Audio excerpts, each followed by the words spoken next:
கிறிஸ்து இயேசுவுக்குள் அன்பாய் நேசிக்கப்பட்ட அருமையுடன் விசுவாசிகள் உங்கள் யாவருக்கும் ஆண்டவராகிய இயேசு கிறிஸ்துவின் நாமத்தினாலே ஸ்தோத்திரங்களையும் வாழ்த்துக்களையும் தெரிவித்துக் கொள்கிறேன். அன்பானவர்களே, நேற்றைய தினம் நம்முடைய இந்திய தேசத்துக்கு ஒரு அதிர்ச்சியான தினம். நேற்று ஆந்திர மாநிலத்தில் விசாகப்பட்டினம் பகுதியில் பாலிமர் ரசாயன தொழிற்சாலை என்கிற ஒரு தொழிற்சாலையில் திடீரென விஷவாயு கசிந்து 13 பேர் மரித்து போனார்கள். 5000க்கும் மேற்பட்டவர்கள் மயங்கி விழுந்தார்கள். மரித்து போனவர்கள் அந்த காற்றை சுவாசித்த மாத்திரத்தில் அப்படியே சுருண்டு விழுந்து மரித்து போயிருக்கிறார்கள்.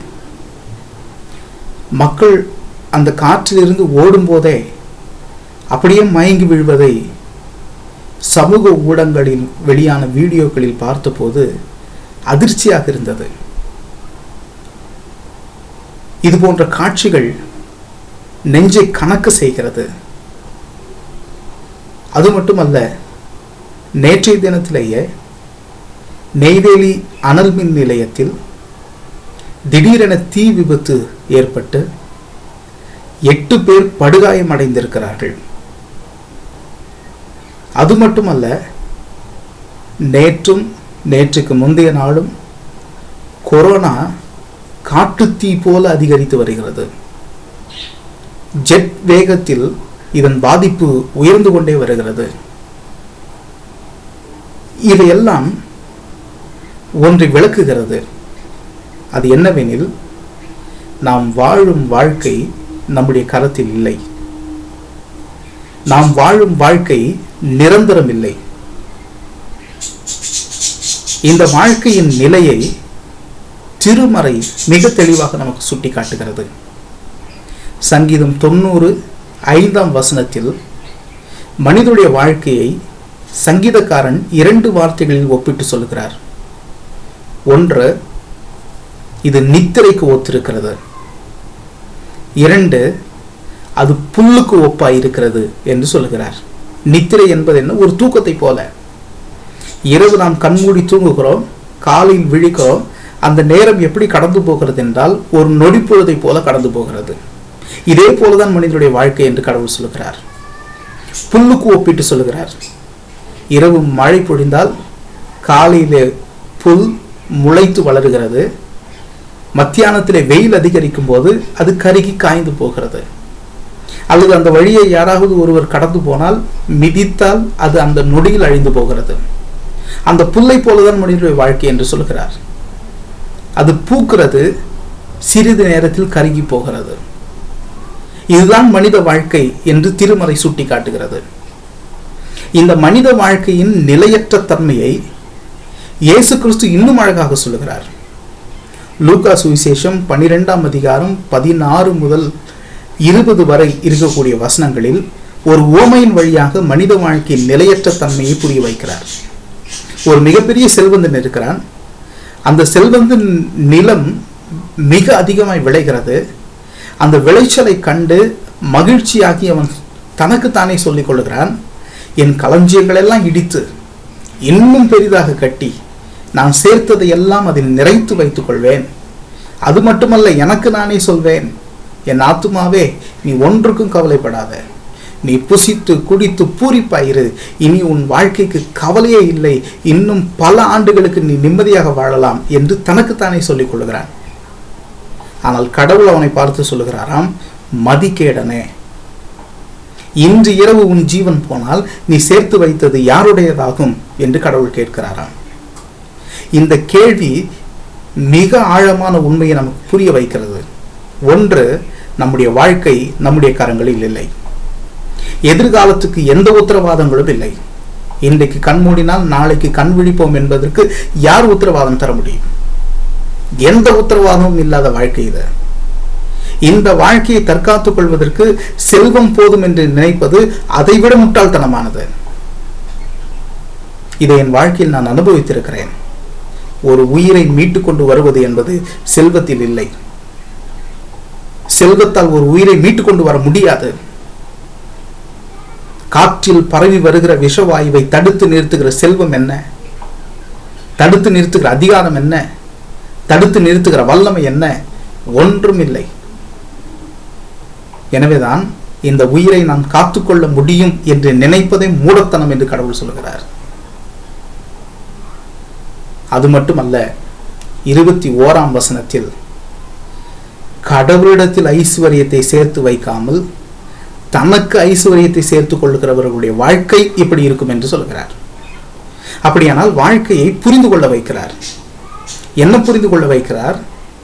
தனக்குத்தானே செல்வத்தை சேர்த்து கொண்டு, அதாவது நான் சேர்க்கிற செல்வம் என்னை காக்கும், நான் சேர்க்கிற செல்வம் என்னுடைய குடும்பத்தை, என் தலைமுறைகளை நிலைநிறுத்தும் என்கிற செல்வத்தின் மீதான நம்பிக்கையோடு யார் செல்வத்தை சேர்க்கிறார்களோ அவர்கள் வாழ்க்கைக்கு எந்த உத்தரவாதமும் இல்லை என்று கடவுள் சொல்கிறார்.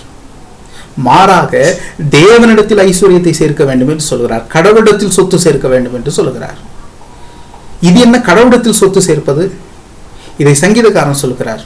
சங்கீதம் 37:27 சொல்லுகிறார், தீமையை விட்டு விலகி நன்மை செய். தேவனிடத்தில் சொத்து சேர்ப்பது என்றால் தீய வழிகளை விட்டு நன்மை செய்வதற்கு திரும்ப வேண்டும்.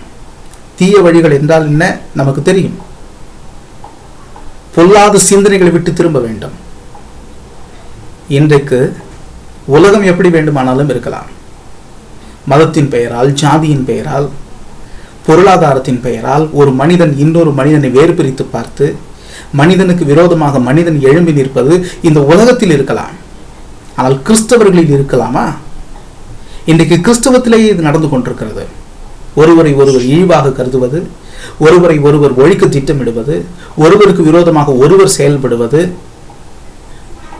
இந்த தீமை விட்டு விலக சொல்லுகிறார் கர்த்தர். தீய பழக்க வழக்கங்களை விட்டு விலக சொல்லுகிறார் கர்த்தர். என் உடலுக்கு தீங்கு இழைத்துக் கொள்ளுகிற எந்த காரியத்தையும் நான் செய்யக்கூடாது. பிறருக்கு தீங்கு இழைக்கிற எந்த காரியத்தையும் நான் செய்யக்கூடாது. அப்படி செய்வேனால் அது தீமை. அதேதான் கடவுளுடைய வசனம் எப்போதும் கண்டிக்கிறது. எது பாவம் என்று கடவுள் சொல்லுகிறார்? எனக்கு விரோதமாக நான் எதை செய்து கொண்டாலும் அது பாவம். என்னை போன்ற என் அயலானுக்கு நான் எதை தீங்காக செய்தாலும் அது பாவம் என்று வசனம் சொல்லுகிறது. எனவே தீமையை விட்டு விலகி இருக்க வேண்டும். ஆனால் இன்றைக்கு தீமையில் மகிழ்கிற, தீமை செய்வதையே தொழிலாக வைத்துக் கொண்டிருக்கிற அநேகர் பெருகி இருக்கிறார்கள். என்னை நானே கூட இதை ஆராய்ந்து பார்க்க வேண்டியிருக்கிறது. என் செயல்பாடுகள் தீமையில் இருக்கிறதா என்று யோசித்து பார்க்க வேண்டியிருக்கிறது. இந்த தீமையிலிருந்து விலகி நன்மை செய்ய வேண்டும் என்று கர்த்தர் சொல்கிறார். நன்மை செய்வது என்றால் என்ன? மத்தேயு சுவிசேஷம் 19ஆம் அதிகாரம் 16 முதல் 30 வரை இருக்கக்கூடிய வசனங்களில் ஒரு செல்வந்தனாகிய இளைஞன் இயேசுவை தேடி வருகிறான். அவன் இயேசுவிடத்தில் ஒரு கேள்வி கேட்கிறான். நான் நித்திய ஜீவனை பெற்றுக்கொள்வதற்கு என்ன செய்ய வேண்டும்? நித்திய ஜீவன் என்றால் என்ன? அழிவில்லாத நிரந்தரமான இறை வாழ்வை பெற்றுக்கொள்வதற்கு, இறை அரசின் வாழ்வை பெற்றுக்கொள்வதற்கு நான் என்ன செய்ய வேண்டும்?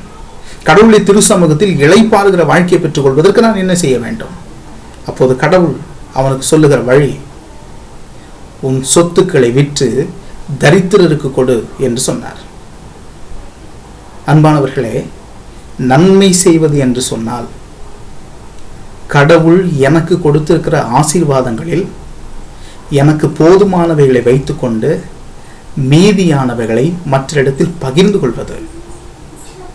இந்த பகிர்ந்து கொள்ளுகிற உணர்வு தான் நன்மை செய்கிற உணர்வு. எனவேதான் இயேசு சொல்லி இருக்கிறார், நியாய தீர்ப்பில் நான் என்ன கேட்கப் போகிறேன் என்பதை முன்கூட்டியே கற்றுக் கொடுத்திருக்கிறார். பசியாயிருந்தேன் ஆகாரம் கொடுத்தீர்களா? தாகமாயிருந்தேன் தண்ணீர் கொடுத்தீர்களா? வியாதியாயிருந்தேன் என்னை சந்திக்க வந்தீர்களா? நான் தனிமை சிறையில் இருந்தேன், என்னை நலம் விசாரித்தீர்களா? இந்த கேள்விகளுக்கு விடை சொல்லுகிற வாழ்க்கையை நோக்கி பயணிக்க வேண்டும். அயலானிடத்தில் அன்பு கூறுகிற வாழ்க்கைக்கு திரும்ப வேண்டும். நம்மிடத்தில் இருக்கிறவைகளை பகிர்ந்து கொள்ளுகிற வாழ்க்கைக்கு நாம் கடந்து வர வேண்டும். மிஷனரிகள் அதை தான் செய்தார்கள். எங்கோ பிறந்தவர்கள், எங்கோ யாரோ கஷ்டப்பட்டு சேர்த்த செல்வங்களை அங்கிருந்து வாங்கி கொண்டு வந்து இங்கிருக்கிற நமக்காக நிறுவனங்களை உருவாக்கினார்கள். இங்கிருக்கிற நமக்காக பள்ளிக்கூடங்களை உருவாக்கினார்கள். இங்கிருக்கிற நமக்காக மருத்துவமனைகளை கட்டினார்கள்.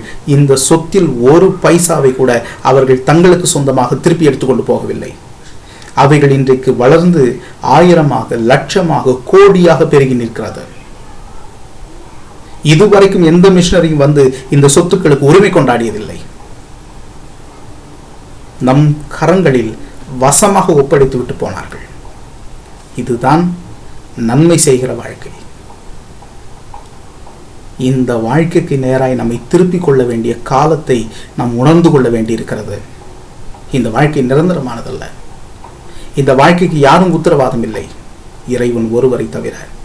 அவர் ஒருவரால் மட்டும்தான் ஒரு உயிரை இந்த மண்ணுக்குள் அனுப்பி வைக்க முடியும், ஒரு உயிரை இந்த மண்ணிலிருந்து பிரித்து எடுத்துக்கொள்ள முடியும். எனவே அந்த இறைவனை சார்ந்து கொண்டு, அந்த இறைவனின் வார்த்தைக்கு செவி கொடுத்து அந்த வார்த்தையில் பயணிக்க வேண்டும். இந்த வாழ்க்கையில் நாம் பயணிக்கவில்லை என்று சொன்னால் நாம் போலி கிறிஸ்தவர்கள், பெயர் கிறிஸ்தவர்கள், இப்படி என்ன வேண்டுமானாலும் சொல்லிக்கொள்ளலாம். கிறிஸ்துவை நம்புகிறவர்கள் கிறிஸ்துவை பின்பற்றுவார்கள், கிறிஸ்துவின் வார்த்தையை தங்கள் வாழ்க்கையில் நடைமுறைப்படுத்துவார்கள், இந்த ஜீவனை ஆதாயப்படுத்திக் கொள்வார்கள். இந்த வாழ்க்கை நிரந்தரமானதல்ல. அதை உணர்ந்து கொண்டு நமக்காக ஜீவனையை சிலுவையில் கொடுத்து மீட்டெடுத்தவர், இன்றைக்கும் நம் மீது அன்பு கொண்டு பிதாவினிடத்தில் பரிந்து பேசிக் கொண்டிருக்கிறவர், அதே அன்போடு கூட மன்னிக்கிற கடவுளாய் இன்றைக்கு நம் பக்கத்தில் இருந்து கொண்டிருக்கிறார். ஆனால் இந்த மன்னிப்புக்கும் ஒரு முடிவு உண்டு. கிருபை பெறுகிறது என்பதற்காக பாவத்தில் நிலைத்திருப்போமா என்று பவுல் கூறுகிறார். அதை உணர்ந்து நித்திய ஜீவனுக்கு நேராய் இந்த அன்பை இந்த சமூகத்துக்கு பகிர்ந்தளிக்க, இல்லாதவரோடு நம்மிடத்தில் இருக்கிறவர்களை பகிர்ந்து கொண்டு வாழ தூய ஆவியானவர் தாமே நம்மை வழிநடத்தி காப்பாராக. ஆமென். ஜெபம் செய்வோம். நேற்றும் இன்றும் என்று மாறாத எங்கள் நல்ல கர்த்தரே, இந்த பரிசுத்தமான இரவு பொழுதுக்காக நாங்கள் நன்றி செலுத்துகிறோம். கர்த்தர் தாமே எங்களோடு கூட இருந்து எங்களை வழிநடத்தி வருவதற்காக நன்றி ஆண்டவரே. எங்கள் கண்ணுக்கு முன்னால் எத்தனை பேரழிவுகள், இடர்பாடுகள், இந்த வாழ்க்கை நிரந்தரமில்லை ஆண்டவரே. எங்கள் உயிருக்கு உத்தரவாதம் இல்லை ஆண்டவரே. ஆனால் நீர் எங்களுக்கு உத்தரவாதம். எங்களை உண்டாக்கினவர் நீர், நடத்தி கொண்டிருக்கிறவர் நீர். எங்கள் வாழ்க்கை உமது கரத்தில் இருக்கிறது. எனவே உம்மை பற்றி பிடித்துக் கொள்ள வேண்டும். உம்மிடத்தில் நாங்கள் ஐஸ்வர்யங்களை சேர்த்து வைக்க வேண்டும். நாங்கள் அனுபவித்துக் கொண்டிருக்க இந்த வாழ்க்கையும் இந்த செல்வமும் இந்த செல்வாக்கும் நீர் கொடுத்தது ஆண்டவரே. நீர் இல்லாமல் எங்களுக்கு ஒரு வாழ்க்கையும் இல்லை. நாங்கள் வாழ்கிற ஒவ்வொரு வாழ்வும் ஒவ்வொரு அசைவும் நீர் கொடுத்திருக்கிற சுத்த கிருபை. அந்த கிருபைக்கு பாத்திரவான்களாய் இந்த அன்பை நாங்கள் பகிர்ந்து கொள்ள நீர் எங்களை அழைக்கிறீர். இந்த வாழ்க்கைக்கு கடந்து வர நீர் எங்களை அழைக்கிறீர். அதற்கு செவி கொடுத்து நாங்கள் பயணிக்க கர்த்தர் கிருபை பாராட்டும். பாவத்திலிருந்து மீட்டீர், கிருபையினாலே ரட்சித்துக் கொண்டீர். எங்களுக்கு வேலை கொடுத்து, வாழ்வு கொடுத்து, செல்வம் கொடுத்து, செல்வாக்கு கொடுத்து எங்களை நடத்தி வருகிறீர். இது எல்லாம் பெற்றுக்கொண்டு நாங்கள் அது எங்களுக்கானது மட்டும் என்று சுயநலமாக இருந்து விடாமல், நீர் எங்களுக்காக பகிர்ந்தளித்த அன்பை மற்றவிடத்தில் பகிர்ந்தளிக்க, இயேசு கிறிஸ்துவை சாட்சியிட, உமது அன்பில் இந்த சமூகத்தை நாங்கள் கட்டி எழுப்ப நீர் எங்களோடு எங்களை வழி நடத்தும். அதே போல கஷ்டப்பட்டு கொண்டிருக்கிற எங்கள் சக மனிதர்களுக்காக ஜெபிக்கிறோம் ஆண்டவரே. கொரோனா தொற்றினாலே பாதிக்கப்பட்டு கண் கலங்கி உயிருக்கு போராடி கொண்டிருக்கிற ஒவ்வொரு மக்களையும் கண்ணோக்கி பாரும். இறைவனை தவிர மீட்டெடுப்பதற்கு வழி இல்லை கர்த்தாவே. மருந்துகள் இல்லாமல் இந்த மனுக்குலம் போராடி கொண்டிருக்கிறது. அவ்வப்போது விபத்துகள் ஏற்பட்டு மனித உயிர்கள் கொள்ளை போகிறது. தேவனே நீர் எங்களுக்கு பாதுகாவலாயிரும்.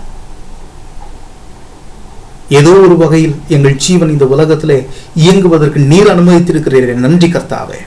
நாங்கள் நிற்கிறதும் நிர்மூலம் ஆகாதிருப்பதும் ஒரு சுத்த கிருபை. அந்த கிருபைக்கு நாங்கள் தொடர்ந்து நன்றியோடு வாழ எங்களை பயன்படுத்தும். உமது பொற்பாதங்களை நோக்கி நாங்கள் பயணிக்க கிருபை பாராட்டும். அந்த அன்பில் வளர செழிக்க நீர் எங்களை எடுத்து பயன்படுத்தும். துன்புறுகிற எல்லா மக்களுக்கும் நீர் துணையாயிரும். பணம் இல்லாமல், அடிப்படை வசதிகள் இல்லாமல் நோய்களோடு போராடி கொண்டிருக்கிற மக்களை எல்லாம் உமது கரத்தில் கொடுக்கிறோம். அவர்கள் எல்லாம் நீர் பாதுகாத்துக் கொள்ளும். அவர்களுக்காக எதையாவது செய்வதற்கான உள்ளுணர்வு எங்களுக்கு தாரும். அப்படி செய்வதற்கேற்ற வசதி வாய்ப்புகளை உண்டாக்கி தாரும். அந்த சிந்தனைகளை பெருகுவதற்கு நீர் எங்களை பக்குவப்படுத்தும். எங்களை தாழ்த்தி உமது திருக்கரத்தில் கொடுக்கிறோம். உமக்கு ஏற்ற பிள்ளைகளாக நாங்கள் வாழ நீர் எங்களை வழிநடத்தும். இயேசுவின் வழியாக ஜெபிக்கிறோம் நல்ல பிதாவே. ஆமென்.